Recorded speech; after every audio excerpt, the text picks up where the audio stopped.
Mr. President, friends, we are very glad to see you.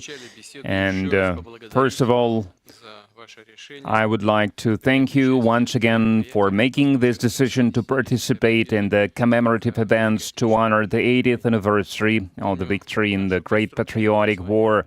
I remember our constructive and useful conversation back in 2023 when you visited our country for the first time to participate in the Russia-Africa Summit in St.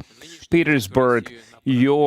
This time, your visit to Russia to celebrate the 80th anniversary of the victory is a great symbol, and it reflects the friendly character of relations between Burkina Faso and Russia. And I would like to mention your contribution, your country's contribution to defeating German Nazism and its allies. Some 30,000 Burkinabe fought with the anti-Hitler coalition forces under the guidance, under the leadership of legendary Frenchman Charles de Gaulle.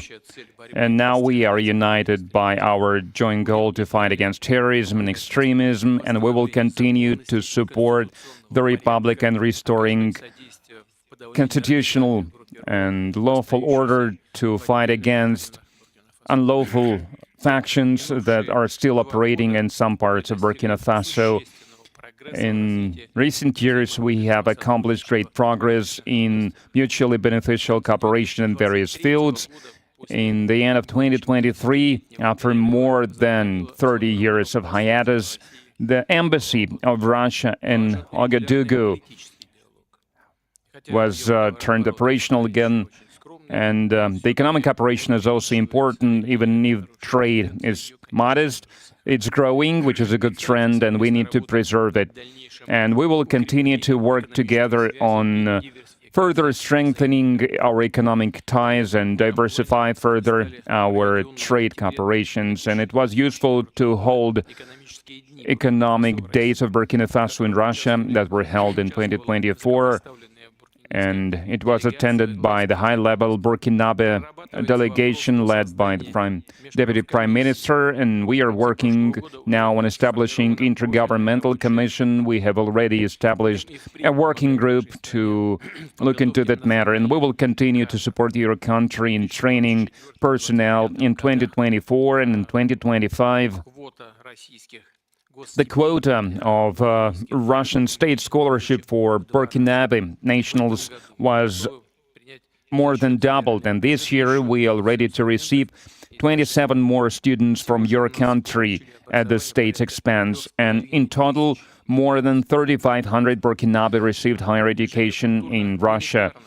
Cultural and humanitarian ties also play an important part, and it is assisted by the Russian house that is operating in Ouagadougou since 2024. In particular, they are teaching Russian language there. There is a great potential in cooperation in the field of healthcare and sanitary regulations. Recently, on April 24-25, Madam Popova visited Ouagadougou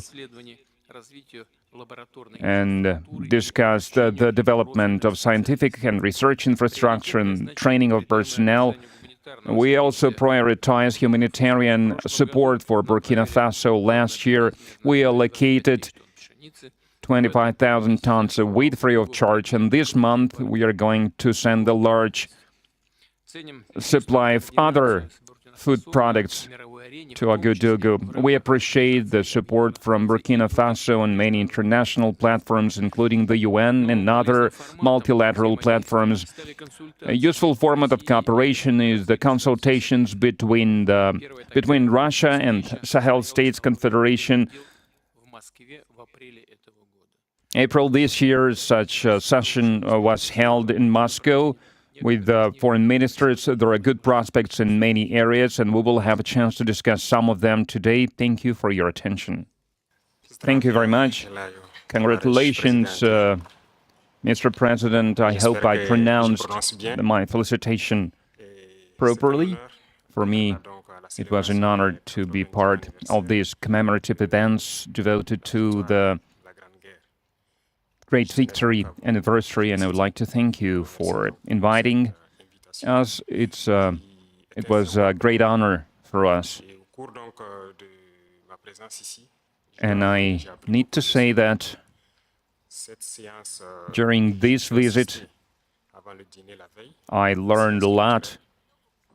I learned a lot about culture, about history, that laid the foundation of the resistance of the Russian people, of its struggle. I learned of sacrifices your people made, and due to these sacrifices, we are free now. And I would like to thank you once again for this invitation, and this meeting allows us to think about what's happening in the world today and to think about the prospects as well. The obstacles that we can see today must not stop us.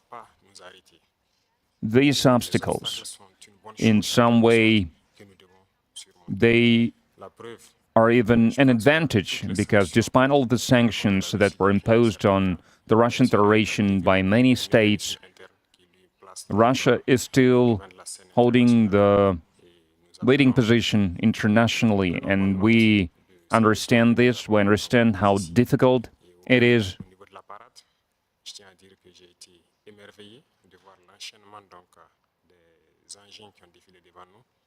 And I watched the parade, I watched the soldiers marching in front of us during the parade. I saw the equipment, including the tanks that from the times of World War II, and I saw the modern equipment, and we would like to see the cooperation between our countries developing rapidly, developing swiftly, and acquire new shapes and forms. We thank you for your attitude towards Burkina Faso. Today I visited Mendeleev Institute, and we understand that apart from defense and security, there is another essential field, which is science and education, and we would like to see Russia assisting us in training and educating our youth to help us to develop our own industries, our own enterprises,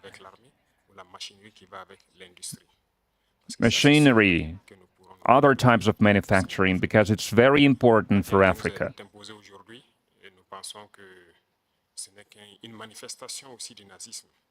We believe that terrorism that we can see today is a legacy of imperialism, and that's something that we fight against. If we put an end to this war, if we have a strong army, then we can develop our motherland. This is why we continue to fight. That is why we have this struggle. That's why it's important to train personnel, to educate people. In Africa, Africa needs a lot when it comes to equipment, when it comes to technology and machinery, and there are a lot of expectations in this regard. And that's why we still need to do a lot, we need to work a lot, and we would like to request an assistant, and the most important thing you can help with is this exchanges, transfers of technology, exchange of experience. We need to understand how we can use the experience and the know-how that Russian universities have, and how we can spread it to Burkina Faso, how we can open branches of the Russian universities and Burkina Faso to be more efficient in the way we educate our people, our citizens. This is the essential task that we are faced with. We would like to see Burkina Faso developing, and we would like to see students coming to us to learn various sciences. We can see great young people in the Russian Federation. Among them, there are a lot of researchers, young scientists, and we would like to learn from you.